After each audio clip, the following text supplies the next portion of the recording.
அன்புக்குரியவர்களே, வாழ்க்கையில் எத்தனை சோதனைகள், தடைகள் வந்தாலும் ஒரு மனிதனை நிலைநிறுத்துவது திட நம்பிக்கையே.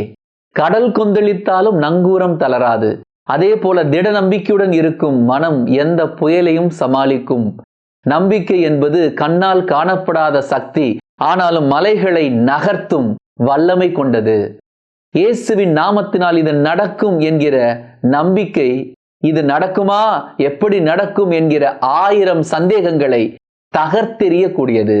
ஏசாயா 43 அதிகாரம் 2 வசனம், நீர்நிலைகள் வழியாக நீ செல்லும்போது நான் உன்னோடு இருப்பேன். ஆறுகளை கடந்து போகும்போது அவை உன்னை மூழ்கடிக்க மாட்டா. தீயில் நடந்தாலும் சுட்டெரிக்கப்பட மாட்டாய். நெருப்பு உன்மேல் பற்றி எரியாது. எங்கள் அன்பு ஆண்டவரே, நம்பிக்கையில்லா மனநிலை மாற உம்முடைய இறை வார்த்தை எங்களுக்கு வெளிச்சத்தை தருவதாக. எல்லாம் வல்ல இறைவன், தந்தை, மகன், தூய ஆவியார் உங்களை நிறைவாக ஆசீர்வதிப்பாராக. God bless you.